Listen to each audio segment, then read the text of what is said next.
This is our last lesson, lesson 13.4, find probabilities of compound events.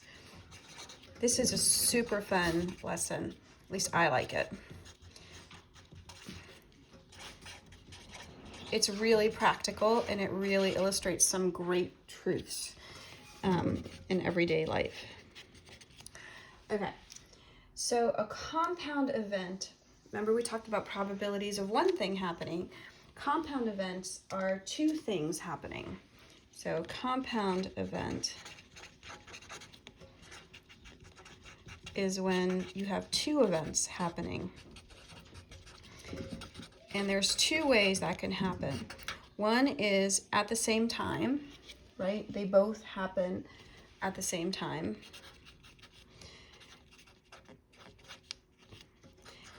And we're going to look at that first. And then the other is one after the other. Okay, in order. So the first thing, and I'm running out of ink, so I'm going to switch pens. The first one, compound event, are called events that happen at the same time. So we're going to talk about events that happen at the same time. And there are two kinds of events that happen at the same time. One is mutually exclusive events. These events, and I'll describe what that means, and we're going to put what that describes in this box. And the other are called overlapping events. So mutually exclusive events are not connected, and overlapping events are. That's the difference. They're both happening at the same time, though. Okay, so mutually exclusive event, you're going to have event A,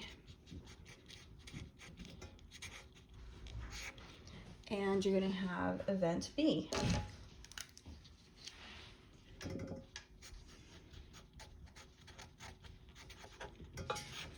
So event A, for example, we're going to have roll a 3. So we're going to draw our little circle, right, with a 3 in it, right? And that's event A. And we'll just put a little A here in the corner to remember which event we're talking about.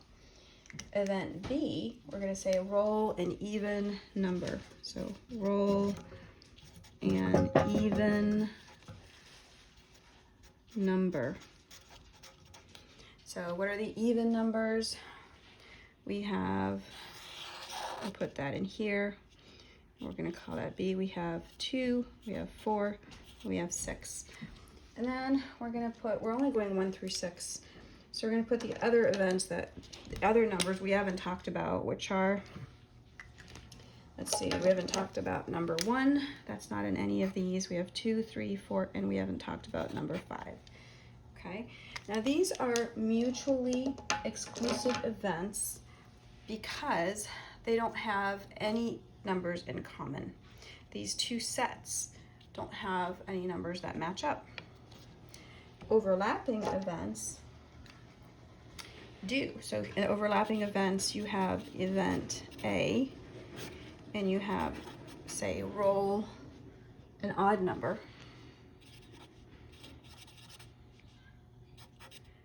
So here you're going to have odd numbers for A. You're going to have 1, 3, and 5.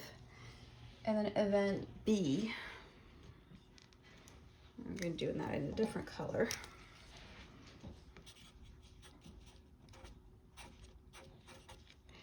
Event B is roll a prime number.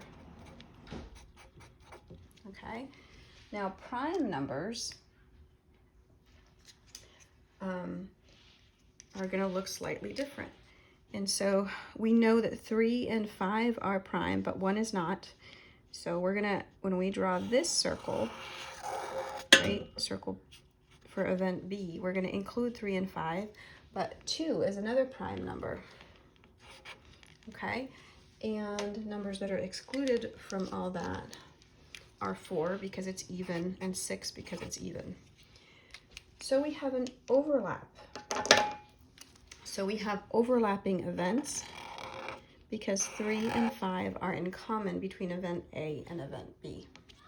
Okay, so that's just describing it. So let's look at what those look like in terms of probabilities. And so I'm going to redraw them in the next page. Excuse me. I think there's a lot of pollen in the air. Okay, so let's look again at what is the probability when we have mutually exclusive events, and we'll do them one at a time.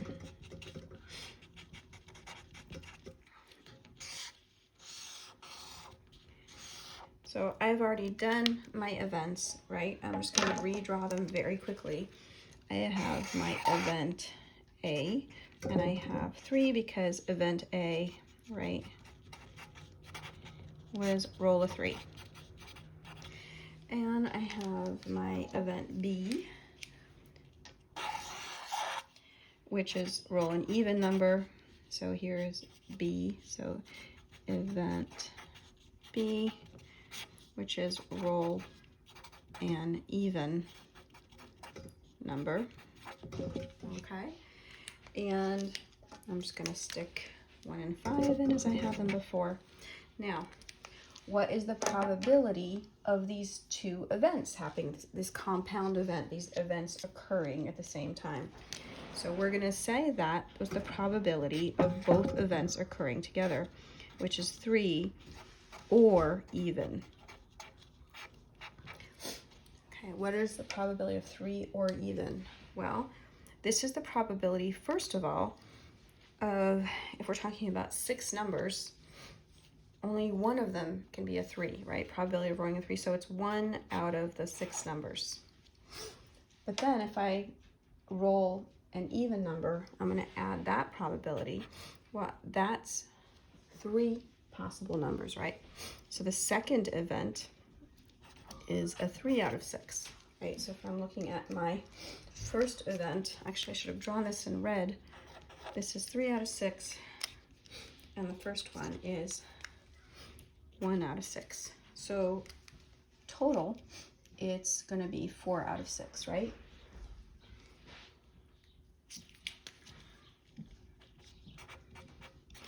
So I can get from this the probability of event A or B is the probability of A happening, which was 1/6, plus the probability of B happening, right? And we've shown that that's 4 out of 6, or the probability, or if actually I reduce it, it's 2 over 3, right? Or 2/3. Okay? Let's look at what happens with an overlapping event. So that's my mutually exclusive events because there's no overlap between them. What about my overlapping events? I'm going to redraw my box.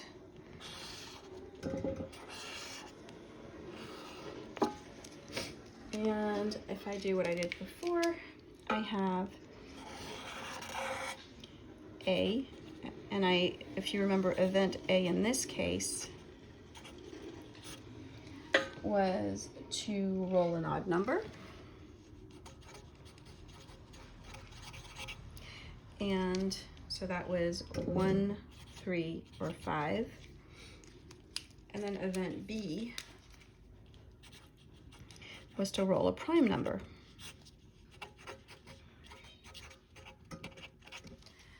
And event B, a prime number, could be 3, 5, or 2, but not 1, and not 4, and not 6, which are excluded. So what are my probabilities? Well, here I can see that I have probability, and I'll try to leave some space, probability of odd or prime? Well, the probability of it being odd here was 3 out of 6, right?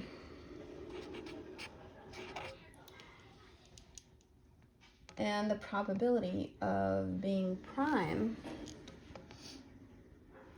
was also 3 out of 6. But I have a problem because that would mean I have 6 out of 6, right? But I only end up really with 2 that are going to be overlapping, right? So I have to subtract, I have 2 that overlap.